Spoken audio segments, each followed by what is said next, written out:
الحمد لله نحمده ونستعينه ونستغفره ونؤمن به ونتوكل عليه ونعوذ بالله من شرور أنفسنا ومن سيئات أعمالنا من يهده الله فلا مضل له ومن يضلله فلا هادي له وأشهد أن لا إله إلا الله وحده لا شريك له وأشهد أن سيدنا ونبينا ومولانا محمدا عبده ورسوله صلى الله على سيدنا محمد وعلى آله وأصحابه وسلم تسليما كثيرا كثيرا. وقد قال الله سبحانه وتعالى في محكمه التنزيل والفرقان المجيد بعد أعوذ بالله من الشيطان الرجيم بسم الله الرحمن الرحيم من يشفع شفاعة حسنة يكن له نصيب منها ومن يشفع شفاعة سيئة يكن له كفل منها وكان الله على كل شيء مقيتا. وقال النبي عليه الصلاة والسلام اشفعوا فلتؤجروا صدق رسول الله صلى الله عليه وسلم. அளவற்ற அருளாளனும் நிகரற்ற அன்புடையவனுமாகிய எல்லாம் வல்ல அல்லாஹு சுப்ஹானஹு வ தஆலா அவனுக்கு அனைத்து புகழும் உரித்தாகுக. அல்லாஹுவினால் படைத்த உலகத்திற்கு அனுப்பி வைக்கப்பட்ட மனித இனத்திற்கு சீரான நேரான நல்வழியை காட்டுவதற்காக அல்லாஹுவினால் அனுப்பி வைக்கப்பட்ட நபிமார்கள், ரசூல்மார்கள், தீர்க்கதரிசிகள் அனைவர்களுக்கும் தலைவராக முத்திரையாக இந்த உலகத்திற்கு கடைசியாக வருகை தந்து வாழ்ந்துவிட்டு சென்ற நம்முடைய உயிருணுமினிய ஹதரத் ரசூலுல்லாஹி ஸல்லல்லாஹு அலைஹி வஸல்லம் அவர்கள் மீதும் அவர்களை தொடர்ந்து பின்பற்றி வாழ்ந்த அத்துணை நல்லடியார்கள் மீதும் அல்லாஹுவின் சாந்தியும் சமாதானமும் என்றென்றும் உண்டாவதாக. அல்ஹம்துலில்லாஹ். கணியத்திற்குரிய பெரியார்களே, அன்பிற்குரிய கனவான்களே, சகோதரர்களே, கடந்த 1200 வருடமாக இந்த நாட்டிலே வாழக்கூடிய இஸ்லாமியர்களுக்கு இந்த நாட்டிலே ஒரு வரலாறு இருக்குகின்றது.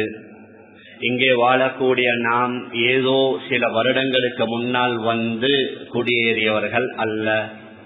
சுமார் 1200 வருடமாக இந்த நாட்டிலே வாழ்ந்த இஸ்லாமியர்கள் ஒவ்வொரு காலகட்டத்திலேயும் அது சுதந்திரம் கிடைப்பதற்கு முன்னால் இருக்கலாம் அல்லது சுதந்திரம் கிடைத்ததற்கு பின்னால் இருக்கலாம், ஆரம்ப காலங்களிலே இந்த நாட்டை ஆட்சி செய்த மன்னர்களுடைய காலங்களாக இருக்கலாம், அவர்களை எதிர்ப்பதற்காக வேண்டி பல வெளிநாட்டவர்கள் யுத்தம் தொடுத்தார்கள், போர் தொடுத்தார்கள். அது போர்த்துகீசர்களாக இருக்கலாம், ஒல்லாந்தர்களாக இருக்கலாம், ஆங்கிலேயர்களாக இருக்கலாம். எல்லோருடனும் இந்த நாட்டுடைய பாதுகாப்பு படையுடன் சேர்ந்து இந்த நாட்டை எதிர்க்க வந்தவர்களுடன் இஸ்லாமியர்களும் சேர்ந்து அவர்களை எதிர்த்தார்கள் என்ற வரலாறை நாம் யாரும் மறந்துவிட முடியாது. அதனால் ஒவ்வொரு காலத்திலேயும் வாழ்ந்த நம்முடைய இஸ்லாமியர்கள் முடிந்த அளவு ஆட்சியாளர்களுடன் சேர்ந்து இணைந்து பங்காளிகளாக வாழ்ந்து கடைசி காலம் வரக்கூடிய, அதாவது நாம் வாழுகின்ற இந்த காலம் வரைக்கும் இந்த நாட்டிலே வாழக்கூடிய வாழ்முறைமையை அவர்கள் பூர்த்தியாக பதிவு செய்து சென்றிருக்கிறார்கள்.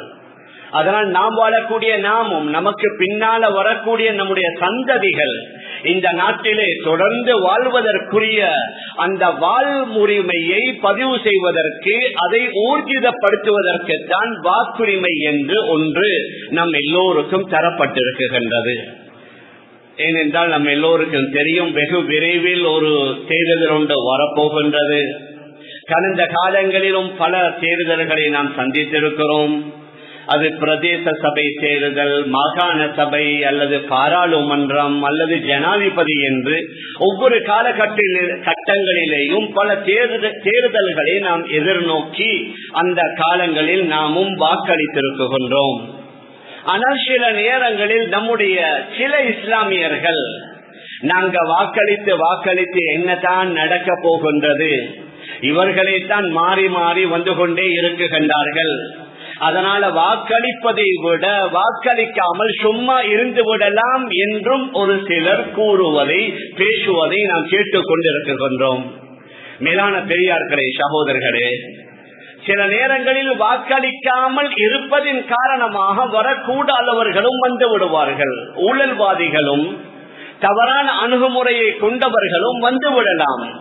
அதனால இஸ்லாமிய பார்வையில் வாக்களிப்பதை, அதனுடைய சட்டம் என்ன, அதை பற்றி இஸ்லாம் என்ன கூறுகின்றது என்பதையும் நாம் எல்லோரும் தெளிவாக விளங்க வேண்டும்.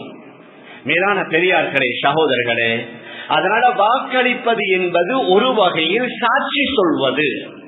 சாட்சி சொல்வதை பற்றி குர்ஆன்ல, ஹதீஸ்ல நிறைய நமக்கு வழிகாட்டுதல் தரப்பட்டிருக்கின்றது. ஆனால் அநேகமானவர்கள் விளங்கி இருக்கிறார்கள், சாட்சி என்றால் எங்கேயாவது ஒரு அநியாயம் நடந்தால், தவறு நடந்தால், குற்றங்கள் நடந்தால், கொள்ளைகள் நடந்தால், கற்பழிப்புகள் நிகழ்ந்தால், அதை நாம் கண்ணால கண்டால் நாம் அதாவது நீதிமன்றங்களுக்கு சென்று சாட்சி சொல்வதைத்தான் அநேகமானவர்கள் சாட்சி சொல்வதாக நினைத்துக் கொண்டிருக்கின்றார்கள். அதுவும் ஒரு வகையில சாட்சி தான். ஆனால் இன்னும் ஒரு வகையில ஏதாவது ஒரு விடயத்திற்கு ஒருவரை தெரிவு செய்யக்கூடிய நேரத்தில் அவருக்காக வேண்டி வாக்களிப்பதையும் அது ஒரு வகையான சாட்சி.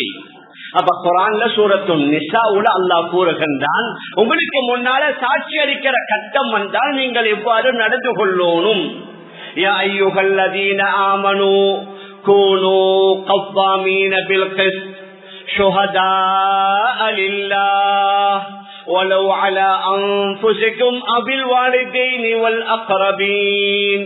ஈமான் கொண்டவர்களே, நீங்கள் உங்களுக்கு சாட்சி சொல்லக்கூடிய ஒரு கட்டம் வருது, உங்களுக்காக ஒரு நேரத்தில் சாட்சி சொல்ல வேண்டிய கட்டம் வருது, அல்லது உங்களுடைய ஆக நெருக்கமான பெற்றோர்களுக்கு அல்லது உறவினர்களுக்கு எதிராக சாட்சி சொல்ல வேண்டிய கட்டம் வந்தாலும் நீதியை நிலைநாட்டியவர்களாக அல்லாஹ்வுக்காக வேண்டி சாட்சி சொல்லுங்கள் என்று அல்லாஹ் கூறுகின்றான்.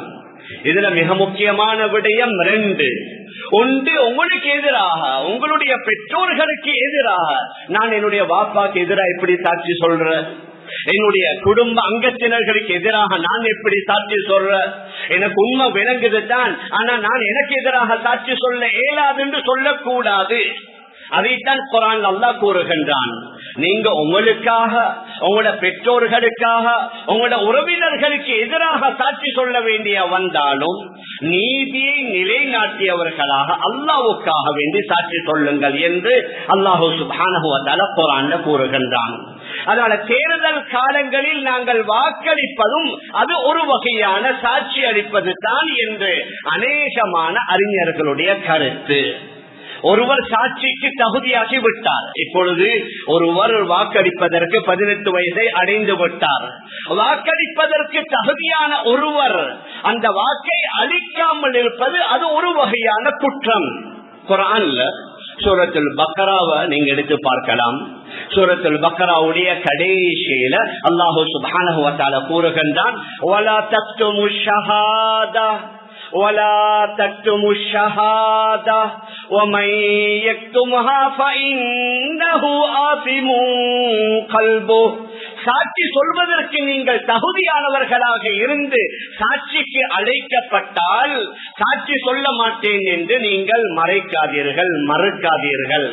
யாரு அவ்வாறு சாட்சி சொல்வதை மறைக்கிறார்களோ அவருடைய உள்ளம் தவறு இழைத்து விட்டது, பாவம் இழைத்து விட்டதாக அல்லாஹ் சுப்ஹானஹு வ தஆலா குர்ஆன்ல கூறுகின்றான். இன்னும் ஒரு இடத்துல கூறுகின்றான், சாட்சியாளர்களை அச்சுறுத்தல் விடுக்க கூடாது. அல்லது எழுத்தாளர்கள் என்றால் மிக முக்கியமான பத்திரம், அல்லது ஒரு தீர்ப்பு எழுதக்கூடிய நேரத்தில் நீங்க அவருக்கு அச்சுறுத்தல் விடுக்க கூடாது. இன்று உலகத்துல சில இடங்கள்ல நடக்குது. யாரு எழுதுகிறாரோ அவரை பயமுறுத்துவது, நீங்க இப்படி எழுதணும், நீங்க இப்படித்தான் சாட்சி சொல்லணும், நீங்க மாத்தமா செஞ்சா உங்களுக்கு அப்படி செய்வோம். குர்ஆன்ல அல்லாஹ் கூறுகின்றான், வலா யுபார்ர காத்திபுன் வலா ஷஹீத், எழுத்தாளர்களையோ அல்லது சாட்சி சொல்லக்கூடியவர்களையோ அச்சுறுத்த வேண்டாம், அவர்களை துன்புறுத்த வேண்டாம். அவர்கள் சுயமாக அவர்களுடைய மனசாட்சிக்கு விரோதம் இல்லாத அடிப்படையில் எழுதுவதற்கும் சாட்சி சொல்வதற்கும் விடுங்கள் என்று அல்லாஹ் சுப்ஹானஹு வ தஆலா குர்ஆன்ல கூறுகின்றான். மேலான பெரியார்களே, அன்பிற்குரிய கணவான்களே, சகோதரர்களே, அதனால் நாங்க வாக்களித்து என்னதான் நடக்க போகிறது, அதனால சும்மா இருந்து விடலாம் என்று இருக்க முடியாது. மாற்றமாக நம்முடைய வாக்குரிமையை பயன்படுத்தி இந்த நாட்டிலே உள்ள நமக்கு உள்ள அந்த வாழ்வுரிமையை நாம் பலப்படுத்தணும். மேலான பெரியார்களே, சகோதரர்களே, ஆனால் அதுல நாம் ஒவ்வொருவரும் பார்க்க வேண்டும், நாம் யாருக்கு வாக்களிக்கிறோமோ அவர் அந்த பொறுப்புக்கு தகுதியானவராக இருக்கிறாரா, அது அமானிதம். தகுதி இல்லாதவர்களுக்கு வாக்களிக்க கூடாது. ஆனால் ஒரு சில நேரங்களில் சிலர் இது எல்லாத்தையும் எங்களை பார்த்து கொண்டிருக்க நேரம் இல்ல, அதனால அந்த தேர்தலுடைய நேரம் வந்த உடனே சும்மா கண்ணை மூடிக்கொண்டு போயிட்டு வாக்களிப்பது என்பது அல்ல. இது மிகப்பெரிய ஒரு அமானிதம். இதை யாருக்கு நாங்க வாக்களிக்கணும், நாங்க அந்த ஹிஸ்டரிய அந்த சரித்திரத்தை படிக்கணும். கடந்த ஒரு 30-40 வருடமாக இலங்கையுடைய அரசியல் வரலாறு, ஆட்சியாளர்களுடைய வரலாறு, யாரு யாரு எந்தெந்த காலங்களில் எப்படி எப்படி ஆட்சிகளை செய்தார்கள், எந்தெந்த விதமான வாக்குறுதிகளை கொடுத்தார்கள், யார் யாரு தன்னுடைய வாக்குறுதிகளில் உண்மையாக நேர்மையாக நடந்தார்கள், யாரு பொய்யாக நடந்தார்கள், யார் ஊழல்களில் ஈடுபட்டார்கள், யாரு இனங்களுக்கு மத்தியிலே துவேஷத்தை ஏற்படுத்தினார்கள் என்பதை நாம் எல்லோரும் விளங்கணும். அதை ஆழமாக நாங்க படிக்கணும். உதாரணமா சொல்றான்னா, நாங்க எங்கட ஒரு மகளுக்கு ஒரு மாப்பிள்ளை தேடுறோம் அல்லது எங்கட மகனுக்கு ஒரு பெண்ணை தேடுறோம், கண்ணை மூடி கொண்டு கொடுப்போமா? அதற்கு நாங்க எவ்வளவு பேருட்ட விசாரிப்போம், எவ்வளவு மக்கள்கிட்ட அவர்களை பற்றி கேட்போம், அவர்களுடைய நண்பர்கள் கூட்டாளிமார்கள் என்று இன்னொரு பலர்கள்ட்ட கேட்டுத்தான் ஏன் நாங்க சொல்லுவோமே, நான் இந்த புள்ளைய தூக்கி கொடுக்க போறேன், அதை விட பெருசு நாட்டை தூக்கி கொடுக்க போறோம். இந்த இவ்வளவு பெரிய ஒரு நாடு, எவ்வளவு வளமான அழகான நல்ல வளங்கள் உள்ள இயற்கையிலேயே சில நேரங்களில் சில அரேபியர்கள் வந்து சொல்வார்கள், ஹாதா ஜன்னத்து துன்யா, இந்த உலகத்தில் ஒரு சொர்க்கம் என்றா இலங்கை சொர்க்கம் மாதிரி இருக்குது. அந்த அளவுக்கு அழகான நல்ல இயற்கை காட்சிகளையும் வளங்களையும் அல்லாஹ் வைத்திருக்கிறான். அதனால் நாங்க எல்லோரும் அநேகமானவர்கள் கண்ணை மூடிக்கொண்டு நாங்க வாக்களித்துட்டோம் என்றால் நாங்க யார்கிட்டையோ நாட்டை தூக்கி கொடுக்க போகின்றோம். அதனால ஆரம்ப காலங்களில் இருந்த மாதிரி அல்ல. இப்பொழுது நம்ம எல்லோருக்கும் தெரியும் உலகத்தில் என்ன நடக்குது, இந்த நாட்டில் என்ன நடந்து கொண்டிருக்குது. அதனால இருக்கிறவர்களில் ஓரளவு நல்லவர். சில நேரங்கள்ல சொல்லும் ஹஜரத் யாரு தான் இருக்கிறாங்க, இருக்கிறவர்களில் நல்லவர்களை தான் தெரிவு செய்யணும். அதனால ஆக நல்லவர் அது உலகத்துல தேர்றது கஷ்டம். சில வேளை பேசுற நாங்க கூட நல்லவர்களாக சில வேளை இருக்க மாட்டோம். எங்கள்கிட்ட முன்ன பின்ன தவறுகள் இருக்கலாம். ஆனால் கேட்கக்கூடிய வேட்பாளர்களில் ஓரளவுக்கு நல்லவர், நேர்மையானவர், உண்மையானவர், சொன்ன வாக்கை நிறைவேற்றக்கூடியவர் என்று எங்களுக்கு பட்டால் அவருக்கு நாங்க வாக்களிக்கிறது. எங்களோட சுய லாபத்தை பார்க்கிறல்ல, இவர் வந்தா எனக்கு இது நடக்கும், இவர் வந்தா என்னுடைய பிசினஸ் ப்ரமோட் பண்ணிடும், இவர் வந்தா எங்களோட ஊருக்கு இன்னெல்லாம் நடக்கும், அது அல்ல. எனக்கோ என்னுடைய குடும்பத்திற்கோ என்னுடைய சமூகத்திற்கோ அல்ல, இந்த நாட்டிலே வாழக்கூடிய அத்துணை இன மத எல்லா வகையான மக்களுக்கும் யாரின் மூலமாக நல்ல ஒரு அமைதியான சூழல், இனங்களுக்கு மத்தியிலே ஒரு ஒற்றுமையான சூழலை யார் ஏற்படுத்துவார்கள் என்பதை பார்த்து நம்முடைய வாக்குகளை அவர்களுக்கு கொடுக்கணும். அதற்கு மாற்றமாக சில நேரங்களில் பணங்களை பரிமாறுறாங்க, சில நேரங்களில் டீல் பேசுறாங்க, சில நேரங்களில் நாங்க வந்தோம் அப்படி செய்வோம் இப்படி செய்வோம், அல்லது வருவதற்கு முன்னால் உங்களுக்கு இப்படி செய்வோம் அப்படி செய்வோம் என்றெல்லாம் நான் விரிவாக சொல்ல வேண்டிய தேவையில்லை. அவைகளுக்காக வேண்டிய அவைகளை நம்பி நாங்க வாக்களித்தோம் என்றால் பொய் சாட்சி. பொய் சாட்சி எவ்வளவு பயங்கரமானதுண்டா புகாரில வருது. இன்னமின் அக்பரில் கபாயிர், பெரும் பாவங்களில் ஆக பயங்கரமான பாவம் 7 பாவம். அதுல முதலாவது அல் இஷ்ராக்கு பில்லாஹ், அல்லாஹ்வுக்கு ஷிர்க் வைப்பது, இணை வைப்பது. இரண்டாவது உக்கூக்குல் வாலிதைன், பெற்றோர்களுடைய உள்ளங்களை நோபிப்பது, அவர்களுக்கு சங்கடங்களை சிரமங்களை கொடுப்பது. மூணாவது ஷஹாதத்து ஸூர், பொய் சாட்சி சொல்வது. தகுதி இல்லாத ஒருவருக்கு தகுதி என்று நாங்க சாட்சி சொல்வது இருக்கிறது, அது பொய் சாட்சி. இந்த அளவுக்கு அபூ தாவூத் ஷரீஃப்ல வருது. ஒரு தடவை நபி ஸல்லல்லாஹு அலைஹி வஸல்லம் அவர்கள் ஃபஜ்ர் தொழுகையை முடித்து விட்டு வந்து சஹாபாக்களுக்கு முன்னால சொன்னார்கள், உதிலத் ஷஹாதத்து ஸூர் பில் இஷ்ராக்கி பில்லாஹ், 3 தடவை சொன்னார்கள். அல்லாஹ்வுக்கு இணை வைப்பதற்கு நிகரானது தான் பொய் சாட்சி சொல்வது. அதாவது அல்லாஹ்வுக்கு இணை வைப்பது அல்லாஹ் மன்னிக்கவே மாட்டான், மன்னிக்கவே முடியாத ஒரு குற்றம் இணை வைப்பது. நபி அவர்கள் சொன்னார்கள், இணை வைப்பதற்கு நிகரான ஒரு பாவம் இருக்குது என்று சொன்னா அது ஷஹாதத்து ஸூர், அது பொய் சாட்சி. சொல்லிவிட்டு அதற்கு ஆதாரமாக குர்ஆனுடைய இந்த ஆயத்தை ஓதுகின்றார்கள். ஃபஜ்தனிபு அஹ்லர் ரிஜ்ஸி, குர்ஆனுடைய அந்த ஆயத்தை ஹஜ்ரத் ரசூலுல்லாஹி ஸல்லல்லாஹு அலைஹி வஸல்லம் ஓதுகின்றார்கள். நீங்க அசுத்தமான விக்கிரக வணக்கங்களை செய்வதிலிருந்து உங்களை பாதுகாத்துக் கொள்ளுங்கள். வஜ்தனிபு கௌல ஸூர், பொய் சாட்சி சொல்வதிலிருந்தும் நீங்க தவிர்த்து கொள்ளுங்கள் என்று குர்ஆனுடைய ஆயத்தை ஓதி பொய் சாட்சி சொல்வது இணை வைப்பதற்கு நிகர். அதனால நாங்க வாக்களித்தாலும் சரி, அல்லது எங்களுக்கு தெரிந்தவர்களுக்கு நீங்க இவருக்குத்தான் வாக்கு போடுங்கள் என்று சொன்னாலும் சரி, அந்த குற்றத்தை இவர் சுமக்க வேண்டி வரும். ஒன்று என்ன, எனக்கு சொல்லலாம், நீங்க பாத்துக்கோங்க, உங்களுக்கு ஜனநாயக ரீதியில யாருக்கும் வாக்களிக்கலாம். நீங்க உங்களுக்கு விரும்பியவரை பார்த்து வாக்களிங்க, நாங்க தப்பி. சில வேளை நான் பிழையாக வாக்களித்தா ஒரு ஆளுடைய தவறைத்தான் நான் சுமக்கணும். ஆனால் சில நேரங்களில் நாங்க பார்க்கலாம், எத்தனையோ கட்சிகள், அதாவது நிறைய கட்சிகள் இருக்கின்றது, தலைவர்கள் இருக்கிறாங்க. ஒவ்வொரு ஊரில் உள்ள எம்பிமார், முன்னாள் உள்ள எம்பி, முன்னாள் உள்ள மினிஸ்டர், அவருக்கு கொஞ்சம் பேர் இருப்பாங்க, ஒரு 5000 பேர், 10,000 பேர். இல்ல நீங்க இவருக்கு போடுங்க, நீங்க இவருக்கு போடுங்கன்னு சொல்லி உண்மையிலேயே அவர் தகுதியற்றவராக இருந்தா அவருக்கு வாக்களிக்க சொன்னவர் தான், அவர் யார் யாருக்கு வாக்களிக்க சொன்னார்களோ எல்லோருடைய பாவத்தையும் அவர் சுமக்க வேண்டி வரும் இஸ்லாமிய பார்வையில். மற்றவர்கள் அவர்கள் ஒரு அடிப்படையில போய்கொண்டிருக்கிறார்கள்.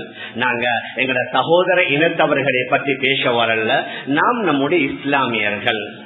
கடந்த வாரத்தில் அகில இலங்கை ஜமியத்துல் உலமாவுக்கு மிக முக்கியமான வேட்பாளர்கள், ஜனாதிபதி வேட்பாளர்கள் வந்த நேரத்திலும் அதைத்தான் நம்ம அவங்களுக்கு முன்னால வைத்தோம்.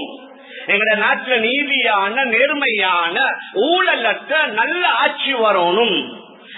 அதற்காக வேண்டி நீங்க உங்களோட வாக்களியுங்கள்.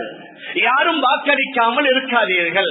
யாருக்கு வாக்களிங்க, எந்த கட்சிக்கு வாக்களிங்க என்று எப்போதுமே நாங்க யாரும் அகில இலங்கை ஜமியத்துல் உலமாவில் உள்ளவர்களோ அல்லது மற்ற சமூகத்தை வழிநடத்தக்கூடியவர்களோ சொல்றது இல்லை. அப்படி சொல்லவும் சரியில்லை. இந்த ஒவ்வொருவருக்கும் ஒவ்வொரு வகையான அவர்களுடைய விருப்பு வெறுப்பு இருக்கும். ஆனா அல்லாஹ்ட்ட பதில் சொல்லணும். அதாவது தகுதி இல்லாதவர்களுக்கு சாட்சி அளித்துவிட்டு அதற்கு பின்னால் அவர்கள் வந்து அதற்கு பின்னால் அவர்கள் ஏதாவது ஊழல்கள் அநியாயங்கள் ஈடுபட்டா அவைகளுள் அவர்களுக்கு ஏற்படுற குற்றத்தில் இவருக்கும் ஒரு பங்கு ஏற்படும். மேலான பெரியார்களே, சகோதரர்களே, அதனால ஒன்று ஷரியத்துடைய பார்வையில வாக்களிப்பது, சாட்சி சொல்வது. இன்னும் ஒன்று சிபாரிசு செய்வது. நாங்க பார்க்கலாமே, யாராவது ஒரு ஆளை ஒரு கம்பெனியில சேர்க்கணும், அவருக்கு வேலை வாங்கி கொடுக்கணும் அப்படின்னு நாங்க சிபாரிசு செய்வோமே. நாங்க போன் பண்ணி சொல்லுவோம், இவர் எங்கடால் தான் 7 மண்டா சேர்த்துக்கோங்க. சிபாரிசு கூட தகுதியா இருந்தா தான் சிபாரிசு பண்ணணும். தகுதி இல்லாதவருக்கு சிபாரிசு பண்ற அது குற்றம். குர்ஆன்ல மிக தெளிவாக அல்லாஹ் கூறுகின்றான், மய்யஷ்வா ஷஃபாஅத்தன் ஹஸனத்தன் யகுல் லஹு நஸீபும் மின்ஹா வ மய்யஷ்வா ஷஃபாஅத்தன் ஸய்யத்தன் யகுல் லஹு கிஃப்லும் மின்ஹா. யாராவது நல்ல சிபாரிசு செய்தால் அவருக்கு ஒரு நல்ல பங்கு கிடைக்கும், நல்ல கூலி கிடைக்கும். யாராவது தவறான பாவமான ஒன்றுக்கு அவர் பரிந்துரைத்தால் அந்த பாவங்களின் ஒரு குற்ற பங்கு அவருக்கு கிடைக்கும் என்பதை அல்லாஹ் சுப்ஹானஹு வ தஆலா குர்ஆன்ல தெளிவாக கூறுகின்றான். அதனால உலமாக்கள் வாக்களிப்பதை ஒரு வகையில சாட்சி சொல்வது, இன்னும் ஒரு வகையில சிபாரிசு செய்வது, இந்த ரெண்டும் வாக்களிப்பதற்கு கீழால தான் வரும். அதைவிட ஒருபடி மேல் ஏறி சிபாரிசு செய்வது நன்மையான காரியம். இந்த ஒரு சிலர்கள் என்ன சொல்லுவாங்க, நாங்க ஏன் சும்மா வீண் வம்பு, நாங்க வாக்களிக்க போய் ஏதாவது வம்ப சுமக்கணும். சிலர்கள் சொல்லுவாங்களே, இப்ப எனக்கு இருக்கிற வேலைக்கு நான் எப்படி நீதிமன்றங்களுக்கு போற, நான் எப்படி போலீஸ் ஸ்டேஷனுக்கு போற, அவங்க கூப்பிடுற நேரம் எல்லாம் நான் எப்படி போற, எனக்குள்ள வேலை இல்லை. இது ஒரு தார்மீக கடமை உண்டு. உண்மையில ஒரு சம்பவத்தை, ஒரு விஷயத்தை கண்ணாட கண்டவர் அங்க போய் சாட்சி சொல்லாமல் இருந்தால் அநீதம் இணைக்கப்பட்டவர் வீணாக அவர் கண்டிக்கப்படுவார், அவர் குற்றம் கொடுக்கப்படுவார். அது யாராக இருந்தாலும் அவர்களை நாங்க பாதுகாக்கணும். அதனால தன் குர்ஆன்ல அல்லாஹ் கூறுகின்றான், நபி ஸல்லல்லாஹு அலைஹி வஸல்லம் ஹதீஸிலேயும் சொன்னார்கள், இஷ்ஃபஉ ஃபல்துஜரு, நீங்க பரிந்துரைங்க உங்களுக்கு கூலி கிடைக்கும். இது எந்த நேரத்தில் நபியிடத்துல ஒருவர் ஒரு யாசகர் வருகின்றார், கேட்டு நபி ஸல்லல்லாஹு அலைஹி வஸல்லம் அவர்கள்ட்ட கொடுப்பதற்கு ஒன்றும் இருக்கல்ல. இப்பொழுது நபி ஸல்லல்லாஹு அலைஹி வஸல்லம் சஹாபாக்களை பார்த்து சொன்னார்கள், இஷ்ஃபஉ ஃபல்துஜரு. அபூ தாவூதுல வர ரிவாயத், இவருக்கு நீங்க பரிந்துரைங்க. அப்படின்னா இவருக்கு கொடுப்பதற்கு யாராவது செல்வந்தரை தெரியுமெண்டா அந்த செல்வந்தரை காட்டி கொடுங்க. நீங்க காட்டி கொடுத்தா உங்களுக்கும் அவருடைய அதே நன்மை கிடைக்கும் என்று வேறொரு ஹதீஸ்ல நபி ஸல்லல்லாஹு அலைஹி வஸல்லம் அவர்கள் கூறியிருக்கிறார்கள். மேலான பெரியார்களே, சகோதரர்களே, அதனால ஒரு வகையில சாட்சி சொல்வது, மறு வகையில சிபாரிஷ் பண்ணுவது. ஆனால் நம் எல்லோருடைய கடமை என்ன, யாரு யாரு கேட்கின்றார்களோ அவர்கள் கேட்கக்கூடிய பதவிக்கு அவர்கள் தகுதியானவர்களா, உண்மையானவர்களா, நேர்மையானவர்களா, சமூக பற்று உள்ளவர்களாம். ஏனெனில் இஸ்லாமிய சீராவ, நபியுடைய வாழ்க்கை வரலாறுகளை, அருமை சஹாபாக்குடைய வாழ்க்கை வரலாறுகளை நாங்க படிக்கணும். நபி அவர்கள் வெறும் இபாதத்திற்கு மட்டும் வழிகாட்டி அல்ல, நபி அவர்களை போன்ற ஒரு ஆட்சியாளர், ஹதரத் ரசூலுல்லாஹி ஸல்லல்லாஹு அலைஹி வஸல்லம் அவர்களை போன்ற ஒரு தலைவரை இதுவரைக்கும் உலகம் பார்த்ததில்லை. அப்ப அவர்கள் எப்படி சமூக உணர்வுடன் தலைமைத்துவம் தாங்கினாங்க, ஆட்சி செய்தாங்க. அந்நியவர்களே, மாற்று மதத்துடைய பெரும் பெரும் எழுத்தாளர்கள் எல்லாம் ஹதரத் ரசூலுல்லாஹி ஸல்லல்லாஹு அலைஹி வஸல்லம் அவர்களை பாராட்டாமல் இல்ல, அந்த அளவுக்கு பாராட்டி இருக்கிறார்கள். ஹதரத் ரசூலுல்லாஹி ஸல்லல்லாஹு அலைஹி வஸல்லம் தனக்கு கீழால் உள்ளவர்களோட நேசம், அவர்கள் மீது அன்பு, அவர்கள் மீது இரக்கம். குர்ஆனிலே அல்லாஹ் கூறுகின்றான், அஸீஸுன் அலைஹி மா அனித்தும் ஹரீஸுன் அலைக்கும் பில் முஃமினீன ரഊஃபுர் ரஹீம். உங்களுக்கு ஏதாவது சிரமம் வந்தா அது அவங்களுக்கு கஷ்டமா இருக்கும். ஹரீஸுன் அலைக்கும், உங்களோட ரொம்ப ஆசை உள்ளவர், விருப்பம் உள்ளவர். பில் முஃமினீன ரഊஃபுர் ரஹீம், முஃமினீன்களோட மிகவும் கருணையுள்ளவர், இரக்கம் உள்ளவர் என்று குர்ஆனிலேயே அல்லாஹ் சுப்ஹானஹு வ தஆலா அந்த நபி ஸல்லல்லாஹு அலைஹி வஸல்லம் அவர்களை பற்றி கூறுகின்றான். மேலான பெரியார்களே, எந்த அளவுக்கு ஹதீஸ் ஷரீஃப்ல வருது, முஸ்லிம்ல வர ரிவாயத், ஒரு தடவை உதுஹியாவுடைய நேரத்துல அவர்கள் ஒட்டகங்களை அறுக்குகின்றார்கள். அதற்கு பின்னாட்ட அல்லாஹ்ட்ட துஆ செய்கிறார்கள், அல்லாஹும்ம தகப்பல் மின்னி மின் முஹம்மதின் வ மின் ஆலி முஹம்மதின் வ மின் உம்மத்தி முஹம்மத். யா அல்லாஹ், முஹம்மதின் மூலமாக, இந்த முஹம்மதுடைய குடும்பத்தார்கள் மூலமாக, முழு முஹம்மது ஸல்லல்லாஹு அலைஹி வஸல்லம் அவர்களுடைய உம்மத்தினர்கள் மூலமாக இந்த குர்பானை ஏற்றுக்கொள். சில அறிஞர்கள் எழுதுகிறார்கள், நபி ஸல்லல்லாஹு அலைஹி வஸல்லம் அவருடைய உம்மத்தில குர்பான் கொடுக்க வசதி இல்லாதவர்களை 1400 வருடங்களுக்கு முன்னாலேயே நபி அவர்கள் தன்னுடைய துஆவுல சேர்த்து விட்டார்கள். அல்லாஹ், இந்த குர்பானை என் மூலமாக, என்னுடைய குடும்பத்தார்கள், என்னுடைய உம்மத்தினர்கள் மூலமாக நீ ஏற்றுக்கொள். அல்லாஹுடைய சட்டம் வந்தா நபி அவர்களுக்கு அதான் மன்னிக்கல. ஹதீஸ்ல தெளிவாக வருது, தஆஃபுல் ஹுதூத ஃபீமா பைனக்கும், ஹத்தை நிறைவேற்றக்கூடிய ஏதாவது குற்றங்கள் நடந்தா எந்த அளவு நீங்க உங்களுக்குள்ளேயே அதை மன்னிச்சு விட பாருங்க. ஃபமா பலகனி மின் ஹத்தின் ஃபகத் வஜப், ஹத்து இஸ்லாமிய ஆட்சியாக இருக்கணும். எங்கட நாட்டுக்கு இன்னும் அப்படியான ஒரு அனுமதிகள் இல்ல.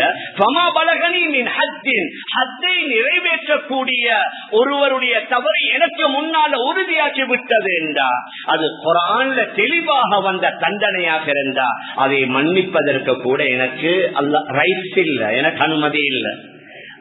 அதை தொடர்ந்து தான் ஒருவர் திருடுகிறார், அது உறுதிப்படுத்தப்பட்டு விட்டது, அவருடைய கையை வெட்டும்படி நபி அவர்கள் தான் உத்தரவிடுகிறார்கள்.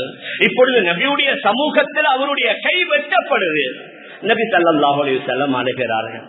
கேட்டாங்க, யா ரசூலல்லாஹ், நீங்க தான் வெட்ட சொன்னீர்கள், நீங்களே அழுவுறீர்களே.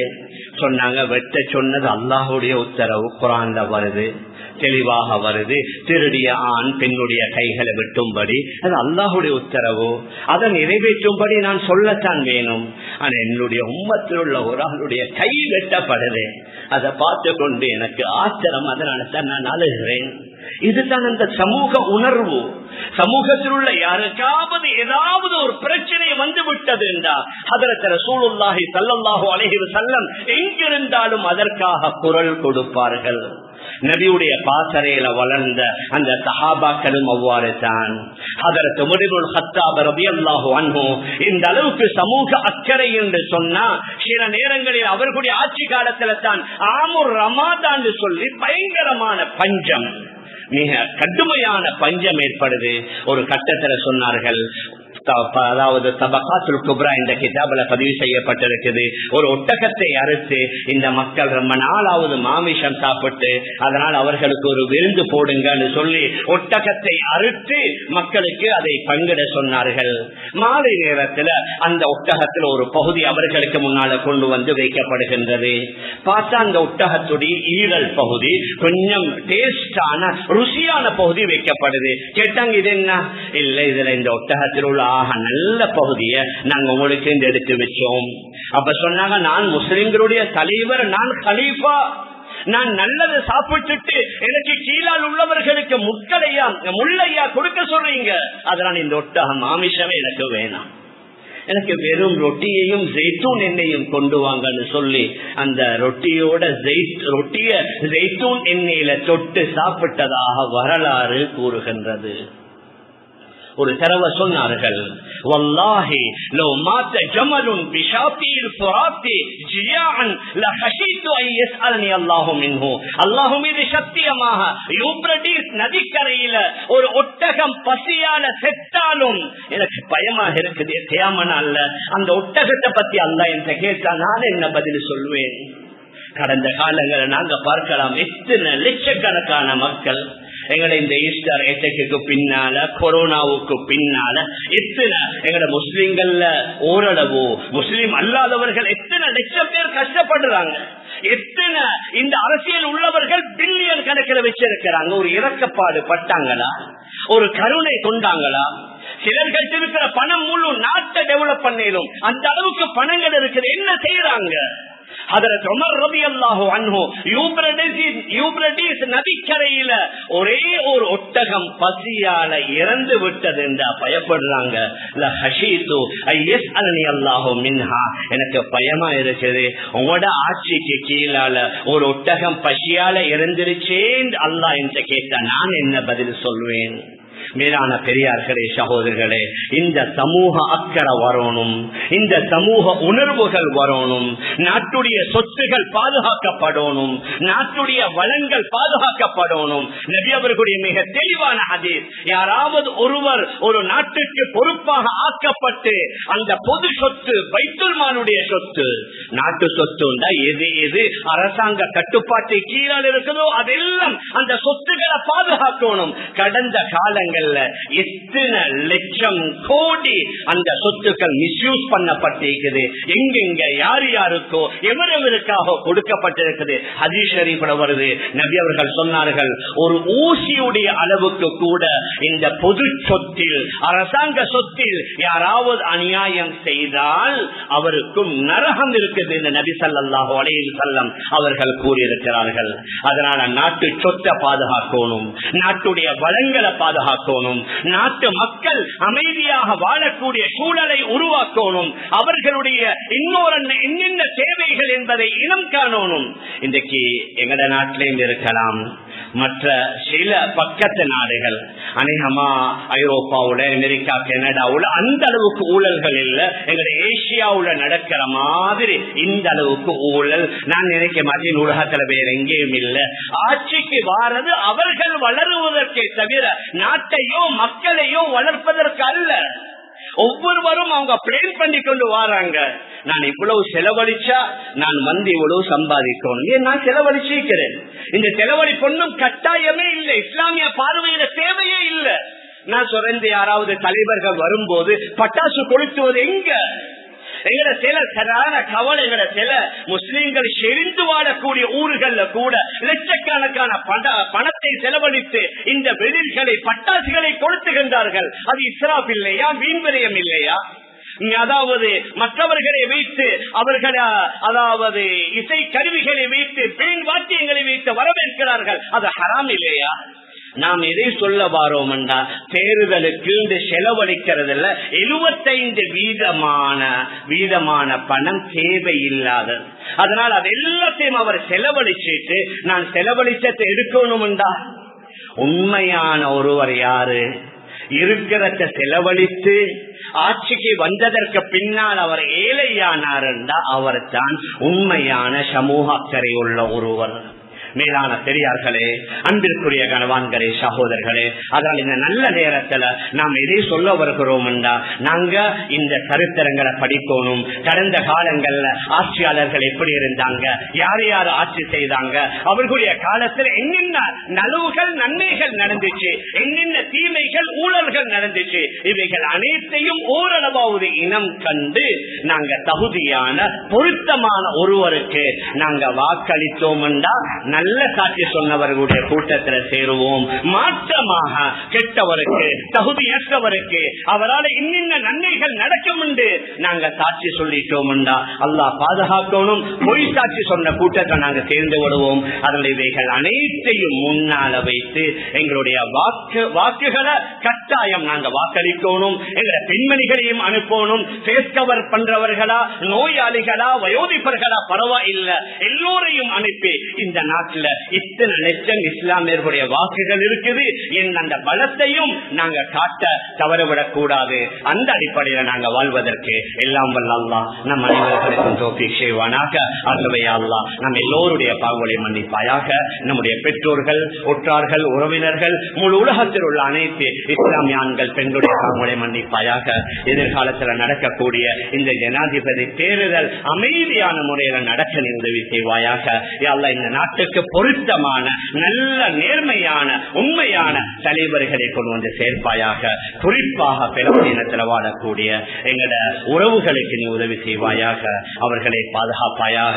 சீக்கிரமாக அங்கே யுத்த நிறுத்தம் ஏற்பட்டு அமைதி சூழலை உருவாக்கி வைப்பாயாக. உனக்கு எதிராக எந்தெந்த யூத பயங்கரவாதிகள் துள்ளிக்கொண்டு குதித்துக் கொண்டிருக்கிறார்களோ யா அல்லாஹ், அவர்களுக்கு நீ முடிவு கட்டி அவர்களுக்கு நீ சமாதி கட்டுவாயாக. உலகத்தில் வாழும் காலம் எல்லாம் இஸ்லாமிய முறைப்படி தீனுடைய அடிப்படையிலே வாழ்ந்து நம் எல்லோருடைய முடிவை நல்ல